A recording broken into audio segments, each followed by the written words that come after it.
Hi, I'm Linda Eedes. This is an update on the RECM Balanced Fund, which is of course our Regulation 28 Balanced Fund. I'm going to talk about the second quarter in particular, the returns of the fund, look at them year to date, take a little bit of a further step backwards, and then talk about how the fund is actually positioned currently. So looking at the second quarter, the fund continues to perform well, in fact. The fund was up quite nicely during the quarter. It was up 1.5% after fees relative to its inflation-based benchmark. It was slightly ahead of it. And the fund continues to do very, very nicely, especially since the turn of the cycle towards value as a strategy. If you look at that, that really sort of happened at the beginning of 2016. This fund is actually up 31% after fees since then, so over the 2.5 year time frame. That's obviously a cumulative number. And if you compare that to the sector average of all the sort of Regulation 28 balanced funds, the average for that is 10% over 2.5 years. As I mentioned, this is a cumulative number. So the returns have really come from the value-oriented balanced funds such as RECMs. And part of that over the second quarter was because we have actually quite actively used our flexibility to have global versus local exposure. So a lot of funds just have a strategic allocation to global, and it remains constant irrespective of what the currency does, etc. We prefer to actually move a little bit more actively between local equities and global equities, with the currency, when it does move so dramatically, being quite a significant driver of how much value there exists offshore versus locally. And what we saw over the last quarter was that the rand depreciated quite significantly, which of course was the complete opposite of what happened in the first quarter.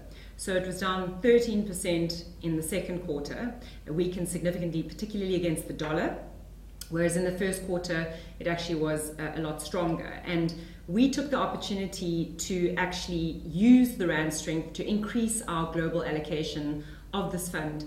And at the moment it sits at 35%. That's obviously a function not only of increasing that allocation to our global fund within this fund, but also of market movement. So South African equities not performing as well, and of course global equities doing a little bit better, bolstered by, of course, the rand depreciation. So overall the fund is doing very nicely. It's very nicely positioned. It does have quite nice quality exposure on the global side. Again, our global the makeup of that global portion of the fund is very different to what you would see, for instance, in the MSCI All Countries World Index. In particular, and I think which is most notable, is the fact that we don't have the big FANG stocks, or the big Facebook, Amazon, Netflix, all the sort of technology stocks, which really have been the major driver of global equity returns over the last few years. Our global fund, which of course is a sort of sub-portion within the Balanced Fund, has done incredibly well relative to global equity markets, but it doesn't actually have those technology stocks in it. And I think that's really important, because if one is concerned about the risks associated with still being a part of that, then this fund offers global portion which is made up of very, very different stocks to sort of the overall quite potentially overvalued global index. So if you look at the RECM Balanced Fund, that sort of is what constitutes the global portion of the fund.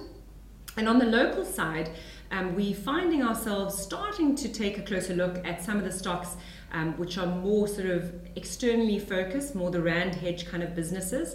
I mentioned previously that we had introduced, for instance, Mediclinic into the portfolio, which had come under significant pressure, and also stocks like, for instance, Reynolds, with its exposure to BAT in particular. That's what really is the driving sort of source of the discount there.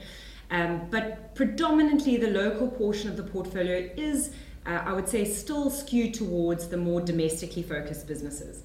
Now, the second quarter wasn't great for those businesses in terms of the share price impact, because of course we had a bit of a reversal of confidence. So sort of investors decided that perhaps Cyril Ramaphosa isn't going to fix all our problems overnight.